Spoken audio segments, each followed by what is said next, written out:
Después de que Toy Story se estrenara y fuera la primera película hecha completamente a computadora, Disney ya no quería crear tantas películas en animación 2D. Sin embargo, algunos creativos se rebelaron y decidieron hacer una película a escondidas de la compañía. La película ni siquiera fue hecha en los estudios de Disney, sino en otro lugar remoto, la cual más adelante sería todo un éxito. Esta historia comienza con Chris Sanders, un animador brillante de Colorado, y desde su infancia, los dibujos animados fueron un refugio contra su soledad. En 1985, Sanders era un joven artista que comenzaría a dibujar la idea para un libro infantil. Una criatura huérfana, de origen incierto, que se refugiaba en un bosque y buscaba desesperadamente un lugar al cual permanecer. El diseño del protagonista era inconfundible: cuerpo azul, orejas puntiagudas y una expresividad casi maníaca. Sanders abandonó el libro al no poder condensar su idea en 24 páginas, pero el monstruo de buen corazón lo acompañaría por años en su cuaderno de bocetos. La carrera de Sanders despegó en Disney, donde fue clave para la segunda era dorada, contribuyendo en La Bella y la Bestia y por supuesto la mítica película del Rey León. En 1998 tuvo su gran oportunidad como director de la historia de Mulan. Sin embargo, el panorama competitivo en Disney se había oscurecido tras la renuncia de Jeffrey Katzenberg. Las películas posteriores no resonaban con la fuerza del antaño, y los ejecutivos como Michael Eisner a la cabeza y como director de Disney estaban completamente perdidos. En una famosa reunión de estrategia en 1997, en la granja de Eisner en Vermont, el consenso fue claro: las películas animadas se habían vuelto demasiado caras y complejas. La solución: apostar por un proyecto pequeño, de presupuesto moderado y también autoral. Buscaban el Dumbo de una nueva generación, una película escrita, diseñada y dirigida por una única visión creativa. El ejecutivo Thomas Schauder vio en Sanders al visionario que necesitaban. En una escena, Sanders desempolvó la idea del monstruo, pero añadió un giro. ¿Por qué los villanos de Disney siempre mueren? ¿Por qué nunca se les daba una oportunidad de redención? El ejecutivo aprobó esta historia, pero no en el bosque. El verde de un bosque sería demasiado claro y también complejo para animar con el método tradicional que Disney había replicado por muchos años. Sanders, mirando el mapa en su oficina, sugirió Hawái, un lugar que conocía y que amaba.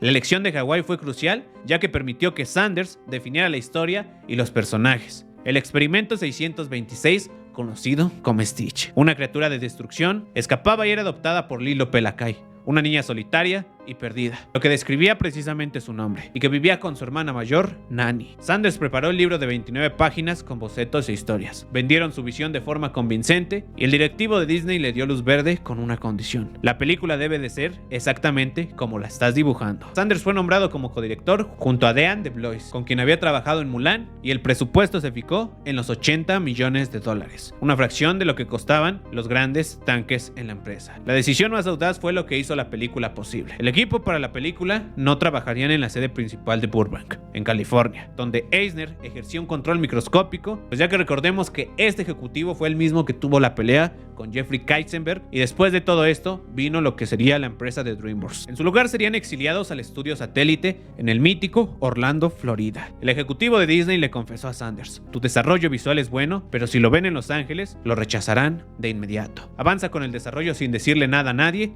hasta que la película cobre forma. Y es que digamos que esta película no se estaba haciendo de la manera de que todos los ejecutivos de Disney supieran de tal desarrollo. Así es como la producción de Lilo y Stitch se convirtió en una operación encubierta, evadiendo la supervisión de los ejecutivos más controladores por aproximadamente 2 años. El equipo de directores y artistas viajó a Hawái para una inmersión total. Sanders quería que capturaran la verdadera esencia de la isla y no de los clichés turísticos que pues todos conocemos. Sanders prohibió las fotos de referencia. Los artistas debían de llevar lienzos, caballetes y pinceles. Todo esto para capturar los paisajes, la luz y también los colores de la isla. Este punto era clave, pues esto inundó la autenticidad visual que todos vimos en la pantalla. Para diseñar a Lilo, el mismo que diseñó a Scar en El Rey León, visitó las escuelas en Hawái y ahí conoció una niña. Al saber que él dibujó a Tritón de la Sirenita, se puso feliz, ganándose el corazón de la comunidad, y esta niña y otras sirvieron de base para la apariencia y el carácter de Lilo. Una mezcla de vulnerabilidad, tormento, pero también alegría. En el casting para las voces se buscó autenticidad. La actriz hawaiana Tia Carrere, quien le daría la voz a Nani, sugirió usar el Picting,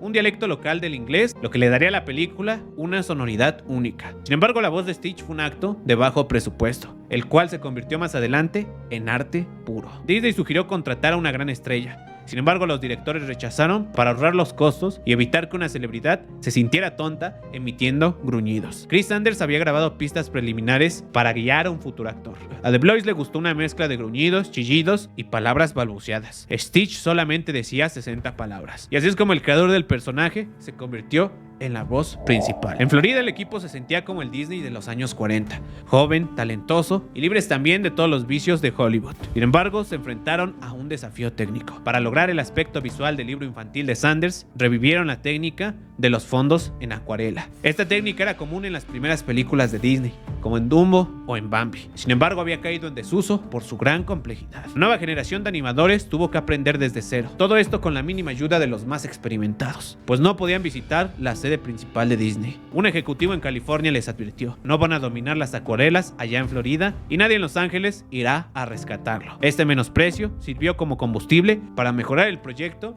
y como motivación al equipo. Mientras los directores asistían a reuniones en California, Eisner miraba la agenda y preguntaba: ¿qué pasa con ese Lilo y Stitch que sigue apareciendo en la lista de películas? Los ejecutivos lo calmaban con excusas genéricas y el proyecto en 2D y de bajo presupuesto era ignorado mientras el estudio se obsesionaba con la animación 3D de entonces de moda. Con la alianza que había hecho Disney con el estudio de Pixar y de Steve Jobs en la cabeza, posiblemente fue clave para que Eisner, el director más grande de Disney, se mantuviera lejos del proyecto. Una vez terminada, Lilo y Stitch se enfrentaron al desafío más grande, la proyección privada para Michael Eisner, quien nunca había supervisado nada de esta producción y que apenas estaba enterando de todo el desarrollo de aquella cinta. El silencio fue tenso, el sueño de años pendiendo de un hilo, cuando finalmente Eisner rompió el silencio. Me gusta la película, es diferente y rara, pero rara en un buen sentido.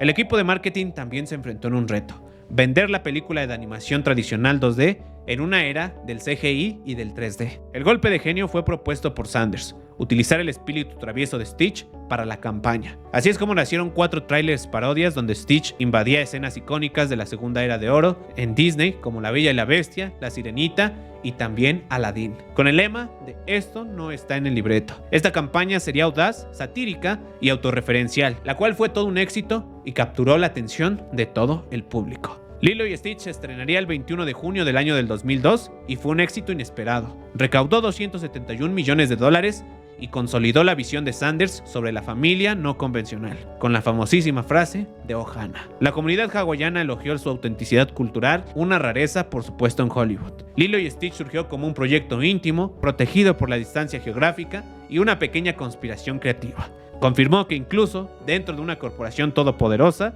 el talento y el riesgo pueden triunfar sobre el control, creando un legado que va más allá de la franquicia.